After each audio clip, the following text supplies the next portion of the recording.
기도하겠습니다. 살아계신 아버지 하나님, 압제당하는 자들에게서 우리를 구원해 주옵소서. 악인들의 흥왕하고 그들의 잘됨이 우리의 인생의 원망과 핑계와 낙심거리가 되어지지 않도록 주님 우리를 도우시며 일어나소서. 기억하시며 우리의 왕이 쏘이니 그 왕으로서 모든 것을 다스려 주옵소서. 이 밤에 우리의 모든 것들을 붙들어 주옵소서. 주님만 홀로 영광 받아 주옵소서. 예수 그리스도 이름으로 기도합니다. 아멘. 반갑습니다, 여러분. 오늘 밤에 우리가 함께 나눌 말씀은 시편 10편입니다. 시편 10편 1절로 18절까지의 말씀 가운데 압제자를 심판하소서, 압제자들에게서 나를 구원하소서. 시편 9편과 시편 10편은 사실은 한 편으로 연결되어질 수 있는 알파벳이라고 했습니다. 오늘 시편 1절부터 18절까지는 크게는 어떤 내용이냐면 우리를 압제하고 우리를 뒤흔드는 세상에 악인들이 있다는 겁니다. 이 악한 사람들이 많은데 이상하게 하나님께서는 살아계시고 하나님께서는 우리의 하나님이신데 하나님 제발 저 악인들을, 저 악한 자들을 왜 그냥 놔두십니까? 하나님 왜 그들의 악함을 아시지 않습니까? 그런데도 어떻게 그들은 영광을 받고 그들은 평안하고 그들은 부자가 되고 그들은 강력해지고 반대로 의를 위하여 사는 자들은 왜 말씀처럼 핍박을 당하나이까? 하나님 살아계시지 않습니까? 그 악인을 심판하시고 우리를 도와주옵소서라고 시편 기자는 간절히 절규하고 있고 간구하고 있습니다. 여러분, 악한 사람들은 어떻게 됩니까? 심판을 받고 그들은 하나님의 그 심판과 그 결과로서 재앙 가운데 멸하여져야 되는데 우리가 이 땅을 살아가는 가운데 악인이 더 잘 되는 경우를 훨씬 더 많이 보게 됩니다. 그때마다 과연 하나님은 살아계신가? 라고 하는 질문과 걱정거리와 원망거리들이 많이 드러나게 됩니다. 그것이 오늘 시편 10편에 나와 있는 시편 기자의 기도이고 그 기자의 고백이고 그리고 하나님을 향한 질문입니다. 여러분, 두 가지가 나옵니다. 하나는 악인들의 잘됨, 악한 자들의 번영이 나옵니다. 자, 어떻게 번영이 되냐면 여러분 보십시다. 자, 2절에 보면 악한 자가 교만하여 가련한 자를 심히 압박하오니 그들이 자기가 베푼 꾀에 빠지게 하소서. 일단은 그들이 자기의 꾀에 넘어가겠는데 그런데 이 악한 자들이 교만하여서 힘 없고 가련하고 불쌍한 자들을 계속 압박을 하고 있는 겁니다. 그러면서 뭐라고 하냐면 4절에 보면 악인은 그의 교만한 얼굴로 말하기를 여호와께서 이를 감찰하지 아니하신다 하며 그의 모든 사상에 뭐가? 하나님이 없다 하나이다. 살아계신 하나님께서 다스리시는데 근데 이 악한 사람들이 자기가 하고 싶은 대로 다 해도 그렇게 되는 겁니다. 잘 되는 것 같고 겉모술수를 쓰고 악한 행동을 하고 사람들을 압제하고 넘어뜨리는데 이상하게 그 사람들 심판을 받지 않고 더 잘 나가는 것 같아요. 실제로 그런 결과들이 나타나니까 이 악한 자들이 이제는 간이 배 밖으로 나와서 더 큰 악을 계속 짓는 겁니다. 그러면서 어떻게까지? 야, 하나님 뭐 하나님 있어? 하나님 없어? 왜? 이 돌이 하나님이고 내 주먹이 하나님이다 라고 말하면서 이 악한 자들이 말을 하고 있습니다. 자, 그때 시편 기자가 간절하게 매달리는 게 있습니다. 1절을 읽어봅시다. 1절 시작. 여호와여 어찌하여 멀리 서시며 어찌하여 환난 때에 숨으시니까. 아멘. 여러분, 하나님의 멀리서 계심, 이것이 시편 기자의 절규였습니다. 하나님, 지금 이 악한 사람들이 지 마음대로 하고 이 연약한 심령들을 계속 짓밟고 그리고 하나님은 심지어 없다 하고 하나님을 모욕하고 대적하고 있는데 하나님 왜 우리로부터 어떻게 멀리서 계십니까? 하나님 왜 숨으십니까? 하나님 우리에게 드러내시고 우리 가까이에 동행해 주십시오. 임마누엘 해 주십시오. 그리고 나타내 주십시오. 우리가 간구합니다 라고 하는데 그런데 하나님은 멀리서 계시는 것 같아요. 아시는데 계시는데 근데 저 멀리 계시기 때문에 지금 내 앞에 있는 이 문제와 사건들에게는 하나님의 손이 뻗지 못하는 것처럼 하나님의 말씀이 들려지지 않는 것처럼 그렇게 시편 기자는 실망하고 낙심하고 있는 것입니다. 어떻습니까? 6절에 보면 그의 마음에 이르기를 나는 흔들리지 아니하며 대대로 환난을 당하지 아니하리라 하나이다. 이게 누가요? 의인이 아니라 악인들이요. 나 안 흔들려. 나 이때까지 뭐 악한 일 그런 게 어딨어. 내가 최고야 라고 하면서 내 힘대로 내 능력대로 다 했는데 어떻습니까? 안 무너졌다는 겁니다. 환난도 안 당했다는 겁니다. 아니 그렇게 악한 짓을 했어도 그렇다는 겁니다. 그러니까 가만히 지켜보니까 하나님 너무 멀리 계신 것 같다고. 하나님 없다고 그들은 말하지만 난 하나님 계신 걸 압니다. 그런데 하나님 왜 멀리 계십니까? 왜 숨어 계십니까? 이것이 첫 번째 절규였습니다. 자, 두 번째, 그 가운데 이제 이 악한 사람들이 잘 되는 것, 악인들이 잘 되는 걸 보고 실망 내지는 낙심을 하면서 우리가 말할 수 있는 것은 하나님 저들은 교만하여져서 자기 마음대로 하고 나는 괜찮다고 하고 나는 환난도 안 당한다고 나는 승리한다고 하면서 심지어 하나님은 없다. 내가 하나님이다 라고 그들은 그렇게 악하게 사는데 하나님 왜 멀리 계십니까? 왜 숨으셨습니까? 가까이 오십시오. 그리고 드러내 주십시오. 저 악인들 앞에 하나님의 권능을 나타내 주십시오. 이렇게 절규하는데 여전히 잘 안 들리는 거예요. 그래서 시편 기자는 말합니다. 12절 같이 읽어봅시다. 같이 읽읍시다. 시작. 여호와여 일어나옵소서. 하나님이여 손을 드옵소서. 가난한 자들을 잊지 마옵소서.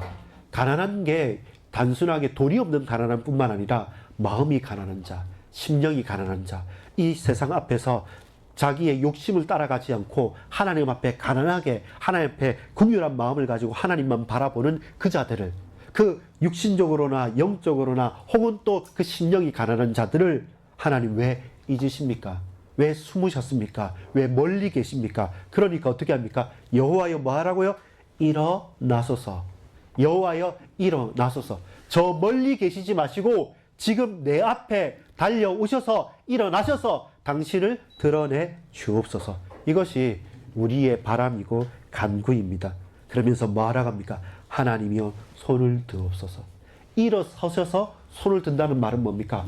우리의 기도와 우리의 간구와 우리의 부르짖음에 하나님께서 일어나셔서 손을 들고 그 강한 손을 들고 다스리신다는 겁니다. 숨으시지 않는다는 겁니다. 저 멀리 있지 않는다는 겁니다. 내 가까이 오셔서 하나님께서 일어서셔서 그 손을 드시고 당신의 강한 손으로 그 악인들을 심판하시고 그 가난한 자들을 붙드시고 세워주신다는 것입니다. 13절에 보면 어찌하여 악인이 하나님을 멸시하여 그의 마음에 이르기를 주는 감찰하지 아니하시리라 하나이까. 이것이 그들에게 대한 하나님께서 우리에게 주신 답입니다. 여러분, 이게 시편 기자가 말하는 것만은 아닙니다. 무슨 말이냐면 우리는 믿지 않는 사람은 하나님 없다 하고 믿는 우리는 하나님 너무 멀리 계신다고 하고 하나님 숨겨져 계신다고 합니다. 무엇 때문에요? 지금 내 앞에 있는 불합리한 것들 때문에. 의인은 고난당하고 악인은 잘 되는 것 같고 내 친구들은 예수 안 믿는 친구들은 공부도 더 잘한 것 같고 더 승진하는 것 같고 더 돈도 연봉도 많이 받는 것 같고 더 다른 사람들에게 많이 인정도 받는 것 같은데 나는 예수님 믿는다고 열심히 산다고 하고 말씀대로 살기 위해서 불합리한 것과 불편한 것들을 감수하는데 그런데 왜 이렇게 응답이 안 됩니까? 라고 할 때 우리는 하나님이 없다 하진 않지만 하나님이 멀리서 계신다고 내 나름대로의 낙심거리들과 내 나름대로의 불평거리들을 우리는 찾아가고 있었습니다. 그런데 하나님께서는 시편 기자를 통해서 대답하십니다. 아니다. 내가 멀리 있지도 않고 내가 이불로 숨은 것도 아니다. 나는 지금 이 자리에서 일어났다. 그리고 나는 그 손을 들었다. 그리고 나는 그 악인과 그 의인을 다 보고 있다. 그러면서 가난한 자를 내가 붙들어 줄 거다. 그때 14절 읽어볼까요? 같이 천천히 같이 읽습니다. 주께서는 보셨나이다. 주는 재앙과 원한을 감찰하시고 주의 손으로 갚으려 하시오니 의로운 자가 주를 의지하나이다. 주는 벌써부터 고아를 도우시는 이시리이다. 아멘. 주께서는 보셨나이다. 보실 거라는 게 아니라 이미 보셨습니다. 라는 겁니다. 여러분, 우리가 낙심하거나 오해하거나 착각하면 안 돼요. 하나님께서 사랑의 하나님이시고 전능하신 하나님이기 때문에 우리가 악인들의 악한 행동과 또 그런 문제 있는 사건들을 볼 때 왜 하나님 살아계시는데, 여러분 세월호 사건이나 또 여러 가지 여러 참변이나 또 큰 수해나 또 교통사고나 여러분 이런 모든 것들이 많이 일어나지 않습니까? 그때마다 왜 하나님 이런 일이 일어납니까? 왜 이렇게 하십니까? 라고 우리는 외칩니다. 정말로 저와 여러분 잘 모릅니다. 왜 어떤 뜻이 있는지 그거 가지고 모두 다 하나님 뜻이다 이렇게 쉽게 말할 수 없는 일들이 많습니다. 그럼 반대로 전쟁을 하는 전쟁광들, 그 독재자들은 사람을 죽이면서 정복하는데 그 사람들은 더 떵떵거리고 부자가 돼서 잘 살고 있지 않습니까? 계속 그 고민들이 시편 기자나 선지자들의 고민이었습니다. 지금도 마찬가지일 겁니다. 여러분 잘 보세요. 하나님은 오래 참으시는 사랑과 공의의 하나님이십니다. 공의의 하나님이시기 때문에 그들의 죄악과 그들의 문제를 하나님께서 짚으시고 감찰하시고 그 책임을 물으십니다. 그러나 사랑의 하나님이시기 때문에 하나님은 오래 참으시고 인내하십니다. 왜 그렇습니까? 그가 비록 악인이라 할지라도 그의 죄악이 가득 찰 때까지는 하나님께서 끝까지 참아주시는 겁니다. 왜냐하면 그거는 그들을 심판하기 위한 것이 아니라 우리를 위해서입니다. 우리도 그들처럼 연약하고 악하여져서 우리는 넘어질 때 저 악인과 똑같이 즉각적으로 실수하면 할 때 사형, 뭐 문제 생길 때 그때마다 뭐 큰 징역, 이렇게 바로바로 즉각적인 게 아니라 하나님은 오래 참으시면서 우리로 돌이키는 기회를 주십니다. 그게 선인만, 당신의 택한 백성만이 아니라 악인들도 똑같습니다. 차라리 악인들은 좀 더합니다. 왜 그렇습니까? 여러분 보세요.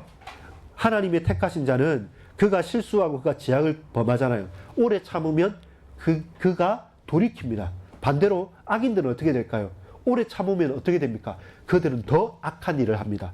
그래서 처음에는 약간 양심의 가책을 느끼면서 이렇게 저렇게 하다가 그가 괜찮네 이렇게 하면서 하나님 없다 하더라. 아, 내가 최고야, 내가 왕이야, 내가 신이야 라고 하면서 뭐 한 번도 나 그렇게 당하지 않았어 하면서 아예 그냥 펼쳐놓고 하나님을 적대하죠. 그럼 그들에게 뭐가 됩니까? 그 죄악이 더 쌓이게 되는 거예요. 멸망자들과 악인은 그 오래 참음이 그들에게 심판이 더해지는 것이고, 당신을 택한 하나님의 백성들에게는 우리를 기다려주시고 참아주시면서 우리에게 돌이켜서 하나님의 더 은혜를, 하나님의 그 사랑을 더욱더 감격하게 체험할 수 있는 시간이 됩니다. 똑같은 기다림이지만 하나는 사는 기다림이고 하나는 더 큰 멸망과 죽음의 기다림인 것이죠. 그것이 하나님께서 바로 역사하고 바로 즉각적으로 심판하지 않는 이유입니다. 누구 때문에? 저와 여러분 때문에. 그래서 우리는 멀리 계시다, 숨어 계시다 하지만 아닙니다. 우리는 하나님이 안 보이고 하나님이 희미할 때도 하나님은 그때도 우리 앞에 서셨습니다. 그때도 하나님 손을 들고 참고 계시는 겁니다. 그때도 하나님께서는 우리를, 저와 여러분 잊지 않고 계십니다. 그리고 그때는 주께서 뭐 했다고요? 14절에 보셨나이다. 보시고 계셨고 지금도 보고 있고 앞으로도 보실 겁니다. 우리는 슉슉 지나가 버리면 못 보는 게 있고 숨겨지는 게 있습니다. 숨을 수 있습니다. 그러나 하나님의 눈길을, 하나님의 눈동자를 피할 사람은, 피할 자들은, 피할 존재는 단 한 사람도 없습니다. 그래서 우리는 어떻게 고백할 수 있습니까? 하나님이여 손을 들어 주옵소서. 그 손을 들어 감찰하시고 심판하여 주옵소서. 결론 맺겠습니다. 보세요. 악인들의 흥황, 번영은 하나님의 부재의 증거가 아닙니다. 하나님이 안 보이는 것은 사랑의 하나님께서, 공의의 하나님께서 오래 참음으로 악인들은 그 죄악이 더 차서 핑계하지 못하고 멸망하도록, 의인이고 당신의 택한 백성들은 그 죄악에서 돌이켜서 하나님의 놀라운 은혜 앞에 더욱더 간절히 무릎 꿇고 하나님의 사랑을 감격하면서 두 손을 들고 돌아올 수 있도록 살리는 기다림이고 그들은 멸망의 기다림이 되는 겁니다. 그래서 하나님은 멀리 있는 것 같고 숨겨진 것 같습니다. 그러나 여전히 하나님은 우리를 보시고 계시고 앞으로도 보실 것입니다. 그리고 일어서 계시고 두 손을 들고 통치하십니다. 그리고 결단코 잊지 않으십니다. 결론 16절을 같이 읽읍시다. 같이 읽겠습니다. 여호와께서는 영원 무궁하도록 왕이시니 이방 나라들이 주의 땅에서 멸망하였나이다. 이방 나라들과 모든 죄악과 저주와 흑암의 권세에 있는 사단의 나라는 하나님 앞에서 무너지고 멸망할 것입니다. 왜 그렇습니까? 여호와께서는 영원 무궁하도록 왕이시니. 왕은 통치하는 분입니다. 왕은 죄와 저주와 사단의 문제를 끝장내신 정복자이기도 합니다. 그리고 그 왕은 우리의 주권자가 되셔서 저와 여러분 평생과 앞으로 올 하나님 나라를 다스리시는 왕이시기도 합니다. 그래서 그 하나님께서 통치하시는 왕이 되셔서 여러분 멀리 계신다 그때도 하나님 통치하고 계셨어요. 지금 서셔서 손을 드시는 그때도 통치하는 것뿐만 아니라 모든 것을 보시고 앞으로도 영원한 새하늘과 새 땅에서 우리를 다스리시고 통치하십니다. 여러분 지금 가장 어렵습니까? 바로 그 순간에도 하나님은 왕이십니다. 여러분이 가장 충만하고 기뻤을 때가 있습니까? 하나님과 가장 교제하고 충만했을 때가 있습니까? 그때만 하나님이 통치하신 게 아니라 나는 없고 세상은 망했고 하나님도 안 보인다 하고 내가 죽고 싶다 하는 그때도 여전히 하나님은 영원무궁하도록 왕이셨고 왕이시고 왕이실 것입니다. 여러분 그것이 우리의 고백입니다. 하나님의 부재, 하나님 안 계신다? 아닙니다. 절대로 하나님의 부재의 증거가 아닙니다. 하나님의 안 계신 것처럼 보이는 것은 우리를 기다리시는 겁니다. 죄악자들 그들의 멸망을 채워가는 것입니다. 핑계치 못할 증거를, 죽는 증거를 기다리는 것이고 우리는 사는 증거를 기다리는 때입니다. 하나님의 부재는 우리를 향한 인내의 표현입니다. 그래서 우리는 하나님이 안 보인다 할 때라도 그가 서서 손을 드시고 잊지 않으시고 통치하시고 영원한 왕이시라는 사실들을 우리는 하나님의 존재를 증거하고 증언하는 증인으로 서야 됩니다. 어떻게 그렇습니까? 순종할 수 있거든요. 하나님 지금도 왕으로 다스리시기 때문에 우리 가정에, 우리 교회에, 우리 직장에, 내 인생에 왕으로 영원토록 다스려 주옵소서. 하나님께서 붙드실 줄 믿습니다. 나의 왕, 나의 하나님이심을 믿습니다. 이렇게 우리는 고백하고 증거할 수 있습니다. 여러분, 자, 함께 마무리 지읍시다. 자, 보세요. 하나님이 멀리 계시고 숨겨지신다는 것이 하나님의 부재, 하나님 안 보인다는 것이 과연 불신자들이 자랑할 만한 증거입니까? 아니에요. 그들은 하나님을 의식하지 못하니까 더 큰 죄악 가운데 멸망의 증거들을 차고 넘치게 쌓아가요. 반대로 우리는요. 우리가 즉각적으로 잘못한 것을 심판해서 불신자와 똑같이 멸망당하는 것이 아니라 그때 하나님께서 오래 참으실 때 우리는 빨리 캐치하는 겁니다. 아, 그렇구나. 하나님 지금도 내 앞에 서셔서 손을 드시고 나를 잊지 않으시고 내 음성에 귀 기울이고 계시는구나. 하나님은 그전에도 지금도 영원토록 왕이시구나. 나를 다스려 주옵소서. 나를 붙들어 주옵소서. 내 인생을 받아 주옵소서. 나의 왕, 나의 주, 나의 하나님을, 하나님만을 찬양합니다. 그것이 압제당하는 자들 앞에서 그들을 심판하고 그 가운데서 우리를 구원하신 하나님의 자녀의 당신의 백성들의 고백임을 믿습니다. 기도하겠습니다. 아버지 하나님 감사합니다. 멀리 숨어 계시는 하나님이 아니라 오래 참으시고 우리를 사랑하사 기다리시는 인내의 하나님이시고 하나님께서 지금도 내 앞에 쓰셔서 두 손을 드시고 통치하시고 다스리시는 영원한 왕이심을 믿습니다. 하나님의 존재하심의 증인으로 하나님을 찬양하고 고백하는 주의 거룩한 백성들로 나아갈 수 있도록 우리 모든 반석의 권속들, 우리의 후대들, 우리의 온 가정들, 특별히 연약한 심령들 주께서 책임지시고 붙드시고 역사하옵소서. 예수 그리스도 이름으로 간절히 기도합니다. 아멘.